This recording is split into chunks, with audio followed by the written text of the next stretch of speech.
மலர்மிசை ஏகினான் மானடி சேர்ந்தார் நிலமிசை நீடு வாழ்வார். வள்ளல் பெருமான் நீடு வாழ்கிறார். அவர் செத்து போயிட்டாரு, எரிச்சிட்டாங்க, புதைச்சிட்டாங்க அப்படிலாம் சொல்லவே முடியாது. அணுக்க தொண்டர்கள் நூற்றுக்கணக்கான பேர் அந்த இடம் இருக்காங்க. இரவு 11 மணி வரைக்கும் சொற்பொழிவு பண்ணுறார், 12 வரைக்கும். உள்ளே போன பிறகு அன்பர்கள் புடை சூழ வெளியிலேயே உள்ளேயே உட்காந்துட்டே இருக்காங்க. அதிகாரிகள் வந்து, என்ன பண்ணுறாரு உங்கள் ஐயா? உள்ளே போயிருக்காரு. திறங்காணும். இல்லைங்க, திறக்கூடாது. சரி, நாங்கள் திறக்கிறோம். திறந்தாங்க. வெறும் துணி மட்டும்தான், கட்டியிருந்த வஸ்திரம் தான் இருந்தது, வேறு ஒன்றும் இல்லை. அரசாங்கத்துடைய வாசகமே கெசட்டில் பதிவாயிருக்கு. அரசு காப்பகத்தில் பத்திரமா இருக்குது. வெள்ளைக்காரன் துறை எழுதியிருக்கான், இவர் காணாமல் போய்விட்டார். ஏன்னாங்க நிறைய பேர் இருந்தாங்க. அந்த காணாமல் போனதுக்கு வள்ளலாரே சொல்லுவார், நான் இந்த தேகத்தை எக்காலத்தும் எவ்விடத்தும் எவ்விதத்தும் எவ்வளவும் தடைவிடாமல்.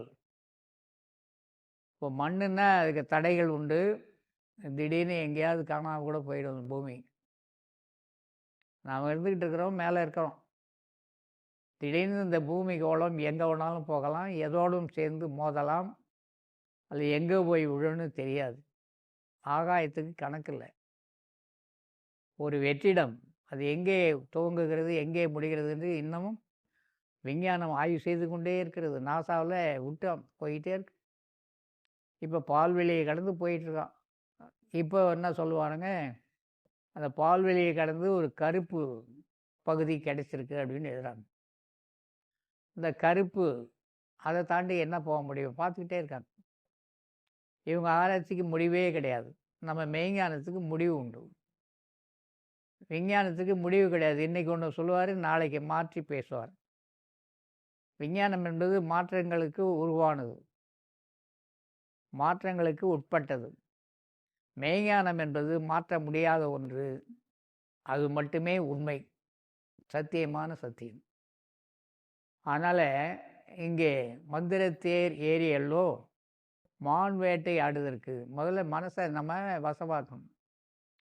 மனமடங்கா பேதைக்கு வாராயன் பராபரமேன்னு தாய்மானவர் சொல்லியிருக்காங்க. மனசு அடங்கணும். அந்த மனசை பிடிக்கிறதுக்கு வழியும் சொல்லிட்டாங்க. மான் வேட்டை ஆடுதற்கு. ஆக மான் மழு இதெல்லாம் சிவன் கையில் இருக்குது. சிவனே யார்? ஒளி பொருந்திய ஒரு காற்று தான்.